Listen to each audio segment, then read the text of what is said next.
இந்த சின்னத்திரையை பார்த்துட்டு இருக்கிற எல்லா சகோதரர்களுக்கும் என் வணக்கம். 7 தலைமுறையா 208 வருஷமா தொடர்ந்து சித்த வைத்தியம் செஞ்சுட்டு வந்த நம் சிவராஜ் தாத்தாவின் பேரன் நான். சேலம் சிவராஜ் சித்த வைத்திய சாலையின் மருத்துவ முகாங்கள் எல்லா இடத்துலையும் தொடர்ந்து நடைபெறும். இதுக்கு உங்க அன்பும் ஆதரவும் எங்களுக்கு எப்பவும் தேவை. எப்பயும் ஏண்டா பேர பசங்களா இந்த மாதிரி தப்பு பண்றீங்க அப்படின்னு சொல்லும் நம்ம அன்பு சிவராஜ் தாத்தாவின் ஆசிர்வாதத்துடன் அவர் கூறிய அறிவுரைகளை உங்களுக்கு சமர்ப்பிக்கிறேன். இன்று சின்ன திரையை பார்த்து கொண்டிருக்கும் எனது அருமை தமிழ்நாட்டில் உள்ள எனது சொந்தங்கள் யாவருக்கும், என் பேர குழந்தைகளுக்கும், என் மகன் போன்ற வாலிபர்களுக்கும், என் உடன் பிறந்த சகோதரர்களுக்கும், என் மகள் போன்ற தெய்வங்களுக்கும் சேலம் சிவராஜ் சித்த வைத்தியசாலையின் சேலம் சிவராஜ் தாத்தாவின் வணக்கத்தையும் நன்றியும் மீண்டும் தெரிவித்துக் கொள்கிறோம். இன்றைக்கி நிகழ்ச்சியில் நான் பேச போகிற நிகழ்ச்சி என்ன அப்படின்னு உங்களுக்கு பெரிய எதிர்பார்ப்பு இருக்கும். என்ன காரணம் அப்படின்னாக்க, ஒவ்வொரு நாள் நிகழ்ச்சியிலையும் புது விதமான கருத்துக்களை சொல்லி வந்துட்டு இருக்கிறதுனால இன்றைக்கி நான் பேசுகிற நிகழ்ச்சி பலகீனம், ஆண்மை குறைவு, இல்லறன்பத்துக்கு ஈடுபாடு முடியாமை, விந்து கட்டுப்பாடு குறைச்சல், வீரியம் இல்லாத நரம்பு தளர்ச்சி அப்படிங்கிறத மட்டும்தான் இப்போ கையில் எடுத்து பேசுகிறேன். ஏன்னா இந்த நரம்பு தளர்ச்சி அப்படிங்கிறத பார்த்திங்கனாக்க, உச்சந்தலையிலிருந்து கால அடிவாங்க உள்ள நாடி நரம்புகள் பூரா 4448 நாடி நரம்புகளும் சீராக வலுவை இழக்கும்போது தான் இந்த பாதிப்பு உருவாகுது. சீராக வலுவை இழக்கும்போது தான் இந்த பாதிப்பு உருவாகுது. எப்படி உருவாகுது அப்படின்னாக்க, ஆண்டவன் என்ன பண்ணியிருக்கான், 13 வயசில் விந்தை உற்பத்தி பண்ணுறாரு. 25 வயசு வரலும் சேர்த்தி வச்சுக்க. 25 வயசு வரலும் சேர்த்தி வச்சுக்கிட்டதை என்ன பண்ணு, 35 வயசுலேருந்து 45 வயசு அந்திம காலம் நீ உயிரோடு இருக்கிறவரெல்லாம் செலவு செஞ்சுக்கிட்டு, நீ திருமணம் பண்ணிக்கிட்டு, பேர் சொல்ல பிள்ளை எடுத்துக்கிட்டு, அந்த குழந்தைங்களை வளர்த்து ஆளாக்கி, அந்த குழந்தைங்களுக்கு கல்யாணம் பண்ணி கொடுத்து, அந்த பேர குழந்தைங்க எல்லாத்தையும் கொஞ்சிக்கிட்டு மகிழ்ச்சியாக நீயும் மனைவியும் 50-60 வயசில் சந்தோஷமாக இருக்கக்கூடிய விந்து கட்டுப்பாட்டை நீங்கள் என்ன பண்ணுறீங்க, இந்த விஞ்ஞான வளர்ச்சி அடைஞ்ச இந்த காலகட்டத்தில் மனம் போன போக்கில் நண்பன் சொன்னான், என் கேர்ள் ஃப்ரெண்டு சொன்னான், இவங்க சொன்னாங்க, அவங்க சொன்னாங்கன்னு உங்கள் விந்தை அழிச்சிக்கிட்டே வரீங்க. அந்த மாதிரி அழிச்சிக்கிட்டு வரும்போது என்னென்ன பாதிப்புகள் உருவாகுது அப்படிங்கிறத இந்த நிகழ்ச்சியில் சொல்கிறேன். கவனமாக நீங்கள் கேட்டுங்க. ஏன்னா அப்பா அம்மா சம்பாரித்து கொடுக்குற சொத்து எத்தனை கோடி இருந்தாலும் சம்பாதிக்கலாம், அழிக்கலாம், மறுபடியும் சம்பாதிக்கலாம். ஆனால் இந்த விந்து கட்டுப்பாடுங்கிறது நம்ம பிறந்து வளர்ந்து ஆளாகும்போது ஆண்டவன் படைச்சிருக்கிறது எப்படின்னா, 13 வயசில் விந்தை உற்பத்தி பண்ணி 25 வயசுக்குள்ளே பந்தோபஸ்தாக சேர்த்தி வச்சுக்க. அது உனக்கு வாழ்க்கையில் நீ அந்திம காலம் வரலும் நீ வாழ்க்கையில் ஜெயிக்கக்கூடிய அளவுக்கு இருக்கும் அப்படிங்கிறத ஆண்டவன் கொடுத்ததை. அந்த விந்தை இன்றைக்கி ஒரு விஞ்ஞான வளர்ச்சியில் இந்த செக்ஸு சம்மந்தப்பட்டது ஒரு விழிப்புணர்வு தமிழ்நாட்டில் இல்லை, உலக நாடுகளிலே யாருக்குமே கிடையாது. உலக நாடுகளில் கூட இந்த செக்ஸுக்கு ஒரு விழிப்புணர்வு இல்லாமல் தான் இந்த விந்து கட்டுப்பாடு உலக நாடுகளில் இருக்கிறவங்களும் சரி, நம்ம தமிழ்நாட்டில் இருக்கிறவங்களும் சரி, விவரம் புரியாமல் இந்த தவறு செஞ்சு வந்துட்டுருக்காங்க. ஏன்னா 18 சித்தர்களும் ஞானிகளும் இந்த ஓலைச்சுவடியில் இதை பற்றிய விவரங்கள் எல்லாமே எழுதி வச்சுருக்காங்க. சாதாரணமாக எழுதி வைக்கல. வருங்காலத்தில் நமது சந்ததியெல்லாம் இந்த மாதிரி பாதிக்கப்படும், இந்த மாதிரி பாதிக்கப்பட்டு வாழ்க்கை வீணாகும். இவங்களை திருத்துறதுக்கு மூலிகையெல்லாம் சொல்லி வச்சு, அந்த மூலிகை எப்படி கொண்டுகிட்டு வரணும், எங்கேருந்து பறித்து கொண்டு வரணும், அந்த மூலிகைக்கு ஒவ்வொரு மூலிகை என்னென்ன பெயர், அந்த பெயரில் எப்படி மருந்து தயாரிக்க முடியும், எப்படி புடம்போட்டு தயாரிக்க முடியும், அது எப்படி தயாரித்து அந்த மருந்தை பாதிக்கப்பட்டவங்களுக்கு எந்த மாதிரி அளவில் கொடுக்கணும், எத்தனை மாதம் சாப்பிட்ணும், என்ன பத்தியம் அப்படிங்கிறத அவங்க 18 சித்தர்களும் ஞானிகளும் சொல்லி வச்சுருக்காங்க. அந்த மாதிரி சொல்லி வச்சுருக்கிற ரகசியத்தை பார்த்தீங்கன்னாக்க, எனது முப்பாட்டனார் 1875 வருஷம் வெள்ளையர்கள் நம்மளை ஆண்டுகிட்டு இருந்த காலகட்டத்தில் இந்த சித்த வைத்திய தொழிலை ஆரம்பிச்சிருக்காங்க. தமிழ்நாட்டில் 18 சித்தர்களுக்கும் ஞானிகளுக்கும் அடுத்தது இந்த சித்த வைத்தியம் ஒன்று தமிழ்நாட்டில் இருக்குது அப்படிங்கிறத பார்த்தீங்கன்னாக்க, இந்த சேலம் சிவராஜ் சித்த வைத்தியசாலையில் என் முப்பாட்டனார் முத்துலிங்கசாமி அவர்கள் 1875 வருடம் இந்த சித்த வைத்தியத்தை ஆரம்பிச்சிருக்காங்க. இது சாதாரணமான விஷயம் கிடையாது. தமிழ்நாட்டில் பிறந்து, தமிழ்நாட்டில் வளர்ந்து, தமிழ்நாட்டில் ஆளான அத்தனை பேருக்குமே இந்த சேலம் சிவராஜ் சித்த வைத்தியசாலை ஒரு பெருமை மிக்க ஒரு ஸ்தாபனமாக இருக்குது அப்படிங்கிறத இந்த நேரத்தில் நான் தெரிவிச்சுக்கிறேன். Dr. Sivaraj Sivakumar, the father of Siddha medicine in modern India. founder Sivaraj Group of Companies, Salem. Nominated for the prestigious Indian Book of Achievers Records and Awards 2018. Dr. Sivaraj Sivakumar, founder Sivaraj Group of Companies, fondly called as the father of Siddha medicine in modern India. Indian Book of Achievers Records and Awards 2018. Live as you preach. The principle that's taught by the Guru, Sri Swami Sivananda, and that's been ceremoniously practiced by Dr. Sivaraj Sivakumar, one of the legendary medical professionals of India, who believed that serving humankind is the service to God, and such devoted service gives purpose and meaningful living. Of his 75 years of age, he led a life of medical professional for over 60 years. Thus, he is been fondly and respectfully called as the father of Siddha medicine in modern India by his patients, students, fellow medical practitioners, followers, and different sections of the society across the world. A fifth-generation medical practitioner, Dr. Sivaraj Sivakumar, became a catalyst and the most important bridge between both two generations before him, his grandfather and father, and two generations after him, his son and grandson.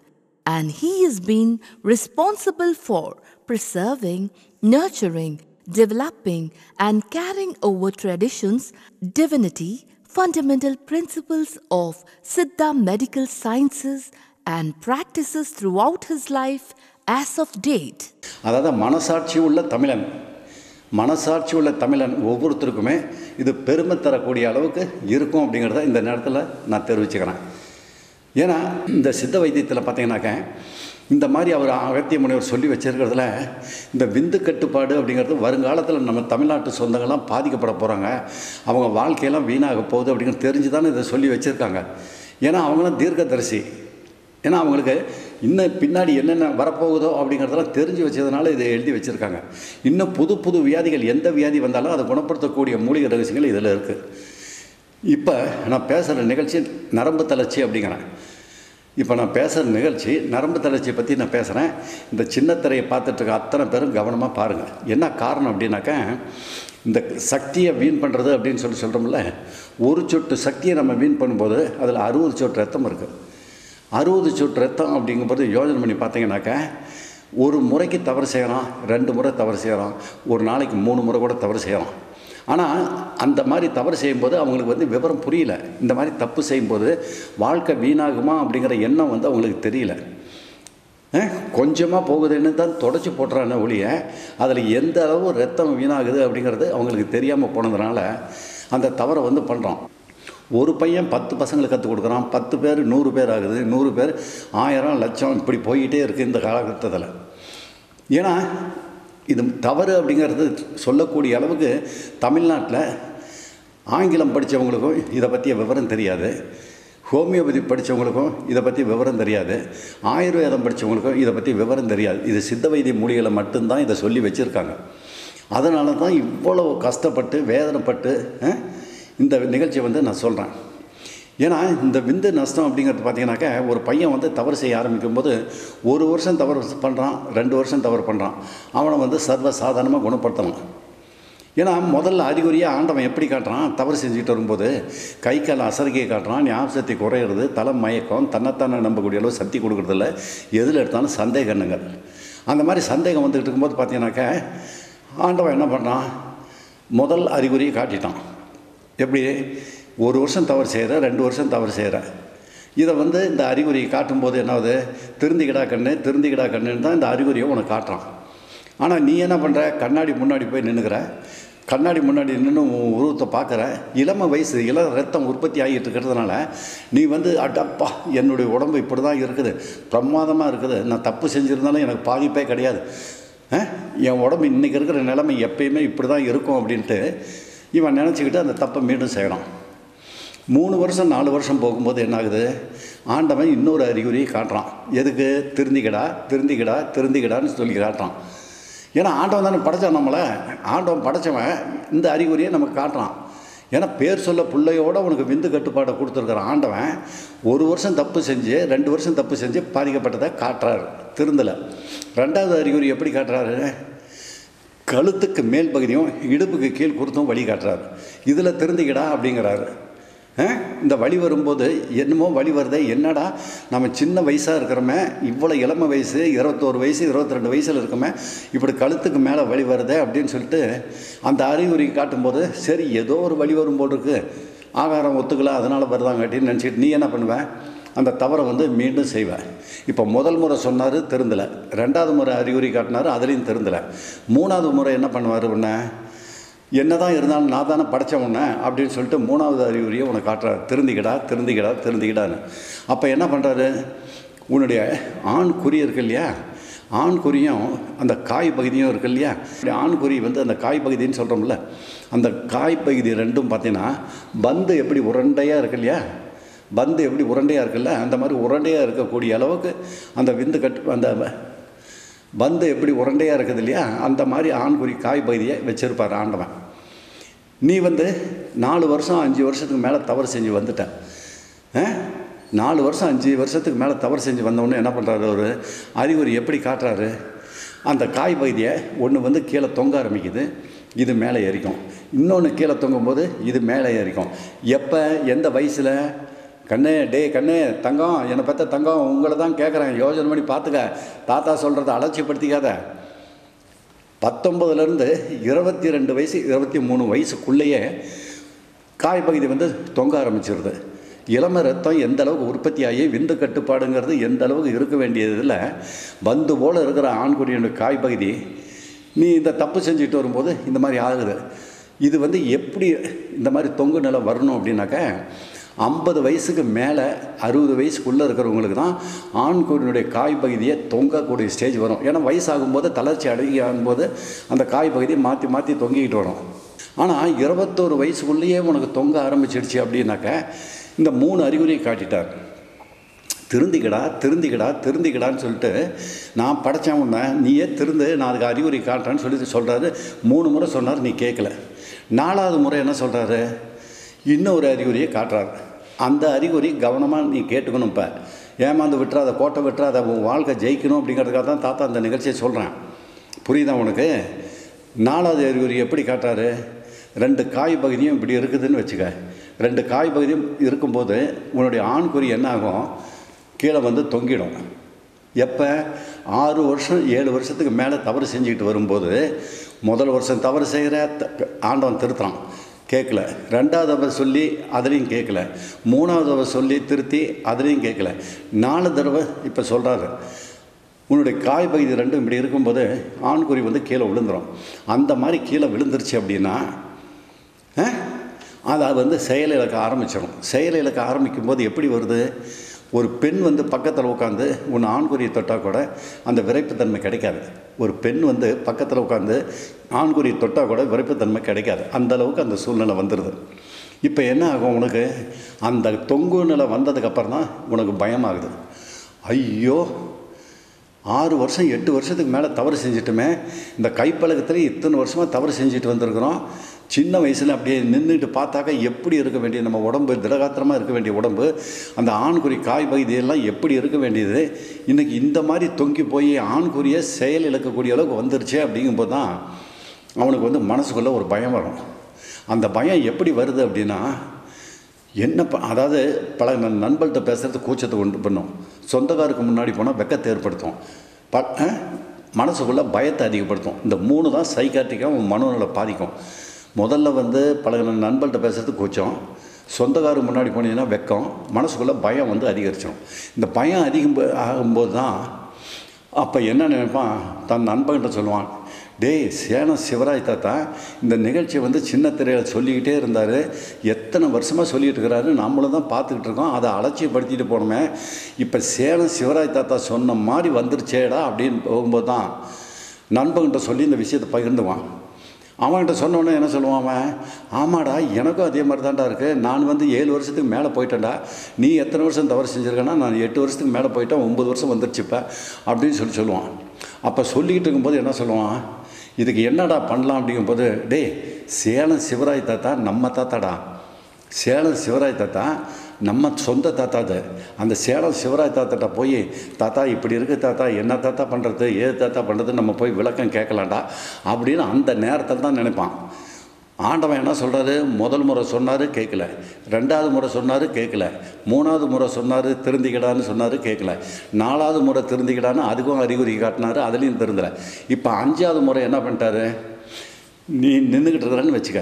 நின்றுட்டு இருக்கும்போது இப்போ சாதாரணமாக உன்னுடைய ஆண்குறியை பார்த்தீங்கன்னா இப்படி பார்த்தாவே உன் ஆண்குறி தெரியும் இல்லையா? என்ன நீளம் இருக்குது, 4 அங்குலமா 6 அங்குலமா அப்படிங்கிற நீளம் உனக்கு தெரியும். அதனுடைய பருமனை பார்த்தீங்கன்னா உனக்கே ஆசையாக இருக்கும், அப்படியே அப்பா இந்த அளவு சைஸில் இருக்கா அப்படின்னு சொல்லிட்டு.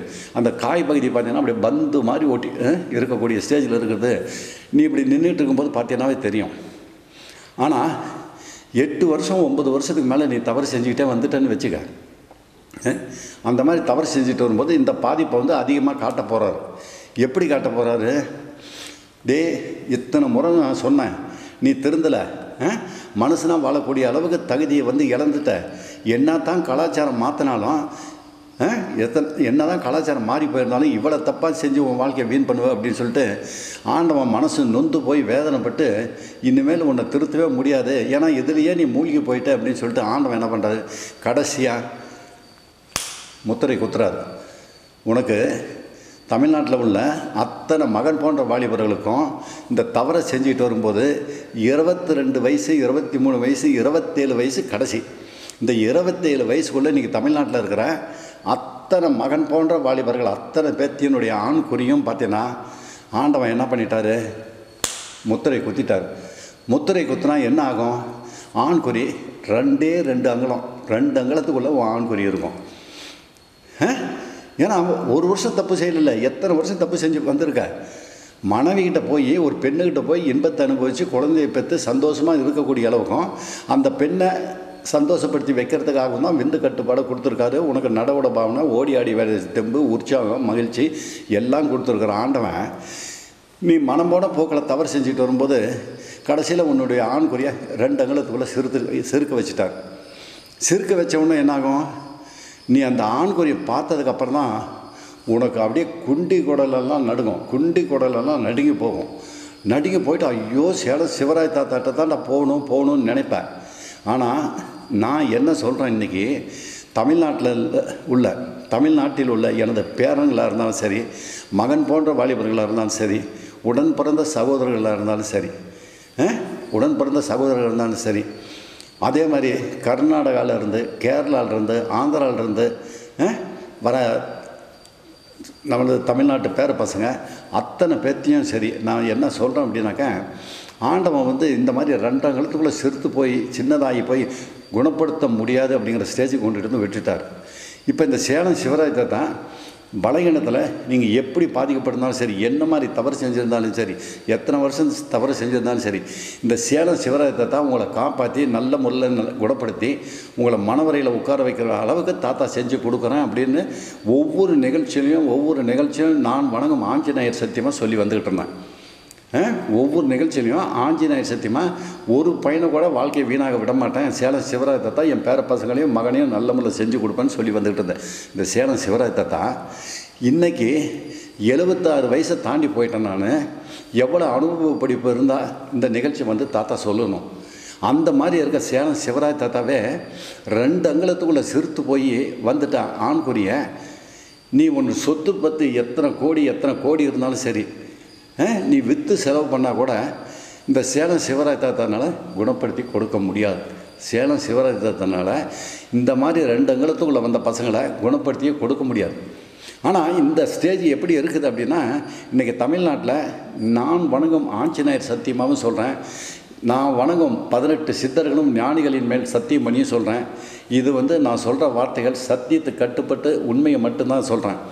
இன்றைக்கி தமிழ்நாட்டில் மனசு நொந்து போய் வேதனைப்பட்டு வருத்தப்பட்டு சொல்கிறேன். இன்றைக்கி தமிழ்நாட்டில் 23, 24, 27 வயசுக்குள்ளேன்னு வச்சுங்களேன், 27 வயசுக்குள்ளே வர பசங்க பார்த்திங்கன்னா இன்றைக்கி 2 அங்குலத்துக்குள்ளே இருக்கிற பசங்க தான் இன்றைக்கி அதிகபட்சமாக இருக்காங்கங்கிற வருத்தத்துலேயும் வேதனையிலையும் மனசு கஷ்டப்பட்டு இந்த நிகழ்ச்சி நான் சொல்கிறேன்.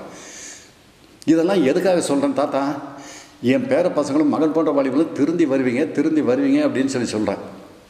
ஆனால் இந்த மாதிரி 2 அங்குலத்துக்குள்ளே சிறுத்து போன ஆண்குறியை நீ நின்றுக்கிட்டு பார்த்தீங்கன்னா உன் ஆண்குறி உனக்கே தெரியும். அந்த அளவுக்கு வீரியம் விரைப்புத்தன்மையோடு இருந்த ஆண்குறி இத்தனை வருஷம் தப்பு செஞ்சுட்டு வந்ததுக்கப்புறம் உன்னுடைய ஆண்குறியை பார்க்கலான்னு பார்த்தீங்கன்னா கூட அப்படி கையை வச்சு தொலைவனினாக்க பார்த்தீங்கன்னா 2 அங்குலத்துக்குள்ளே எந்த இடத்துல இருக்குதுன்னே தெரியாது. அவ்வளோ சிறுத்து சின்னதாக இருக்கும். இதே நீ என்ன பண்ணுற, உடம்புக்கு தண்ணி ஊற்றி குளிக்கலான்னு போகிறேன்னு வச்சுக்க. குளிக்கும்போது தண்ணி எடுத்து ஊற்றிக்கிட்டு இருக்கும்போது உன்னுடைய ஆண்குறியை பார்த்தீங்கன்னா நீயே கீழே கையை வச்சு தொலைவணும்.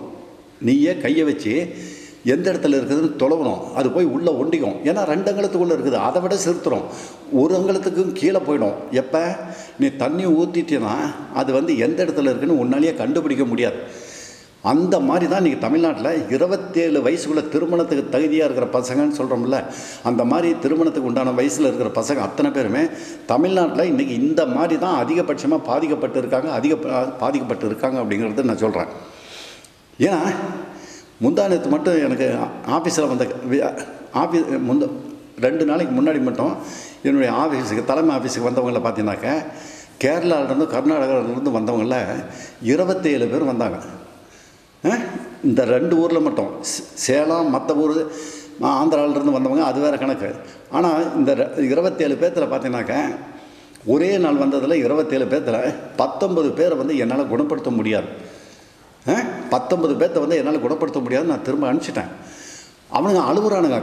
அழுவுனான்னு இன்னும் அழுவு இல்லை. தாத்தா பணம் எவ்வளோ கட்டாலும் கொடுக்குறோம் தாத்தா, எப்படியாவது என்ன பண்ணி கொடுத்தா தாங்கிறான். என் பேர பசங்கிட்ட காசை வாங்கி அந்த காசில் நான் சாப்பாடு சாப்பிட்டு வாழணுமா நான் சொல்லு? இந்த 76 வயசில் பேர பசங்கிட்ட பணத்தை வாங்கி அவங்கள ஏமாற்றி அவங்கள திசை திருப்பி பணத்தை வாங்கி நான் வாழ்க்கையில் சாப்பிட்டு இருக்கணுமா?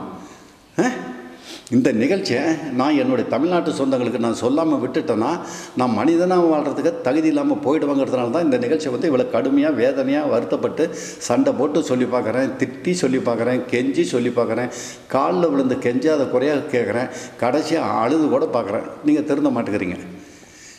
இப்போ அந்த மாதிரி 2 அங்குலத்துக்குள்ளே எந்த இடத்துல இருக்குன்னே தெரியலையே அவனுக்கு. அப்போ உன்னுடைய வாழ்க்கை என்ன ஆகும் சொல்லு பார்க்கலாம். உங்கள் அப்பா கோடியாக சொத்து சம்பாரித்து வச்சுட்டாரு, இல்லை கோடியாக சொத்து சம்பாரித்து வச்சுட்டாரு, இல்லை வசதியே இல்லாத பையனாக இருந்தால் கூட 2 அங்குலத்துக்குள் மேலே இருக்கிற பையன் வாழ்க்கையில் இனிமேல் வாழ வேண்டிய அவசியமே கிடையாது. நடைப்பிணம் தான் அவன். எப்படி நடைப்பிணம்? என்ன காரணம் அப்படின்னா உப்பு புளி காரம் இது 3 இல்லாத ஆகாரத்தை சாப்பிட சொன்னால் நம்ம சாப்பிடுவோம். அந்த மாதிரி அந்த உணர்வுகளே இல்லை அப்படின்னா நீ மனுஷனாக வாழ வேண்டிய அவசியமே இல்லையே.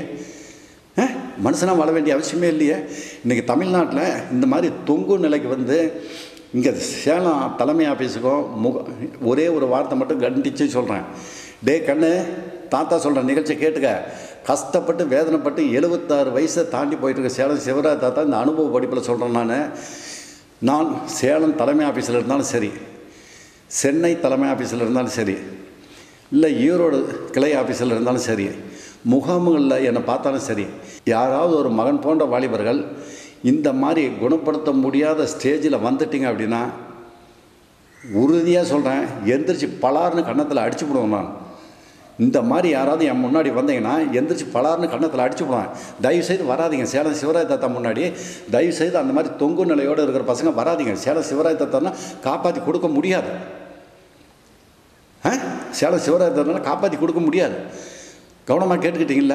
அந்த மாதிரி 2 அங்குலத்துக்குள்ளே இருக்கிறவன் ஒரே ஒரு பையன் முகாம்களில் இருந்தாலும் சரி, எங்கே இருந்தாலும் சரி, கடுமையாக நான் சண்டை போட்டுருவேன். என்ன காரணம் அப்படின்னா ஒரு ஆளை பார்க்கும்போது அவன் எப்படி இருக்கிறான், என்ன மாதிரி இருக்கான், உட்காந்துருக்கும்போது எப்படி இருக்கான், நின்றுக்கிட்டு இருக்கும்போது எப்படி இருக்கான், அவன் கண்ணத்தை பார்க்கும்போது அவன் எப்படி இருக்கான்னு பார்த்தோன்னே அவன் திருமணத்துக்கு தகுதி இல்லையா, குணப்படுத்த முடியுமா, குணப்படுத்த முடியாதா, குணப்படுத்தினா எவ்வளோ நாளுக்குள்ளே பண்ணலாம், இல்லை பண்ணவே முடியாதா அப்படிங்கிறத இந்த சேலம் சிவராஜ் தாத்தா ஒரு ஆளை பார்க்கும்போதே பேர பசங்களை பார்த்தாலும் சொல்ல முடியும், மகன் போன்ற வாலிபர்களை பார்த்தாலும் சொல்ல முடியும், என் உடன் பிறந்த சகோதரர்களை பார்த்தாலும் சொல்ல முடியும். அது இல்லாமல் நான் தமிழ்நாட்டில் எந்த இடத்துல போனாலும் ரோட்டில் போயிட்டு இருந்தேன்னு வச்சுங்க, யாரையாவது பார்த்தனா யார் ஆன்மத்தன்மையோடு இருக்காங்க, யார் ஆன்மத்தன்மை இல்லறம்பத்தில் ஈடுபடக்கூடிய தகுதியில் இருக்கான்னு எந்த வயசில் இருக்கிறவங்களாலும் பார்த்த உடனே சேலம் சிவராஜ் தாத்தனால கணிச்சு சொல்ல முடியும். இதில் நான் வணங்கும் ஆஞ்சநேயர் சத்தியமும் என் 18 சித்தர்கள் சத்தியமாகவும் இதை சொல்கிறேன். அந்த பெருமை இந்த 76 வயசில் எங்கள் முப்பாட்டனா பெரியவங்க எல்லாமே எனக்கு கொடுத்த ஆசீர்வாதம் தான் இந்த நிகழ்ச்சியை பார்த்து சொல்கிறது.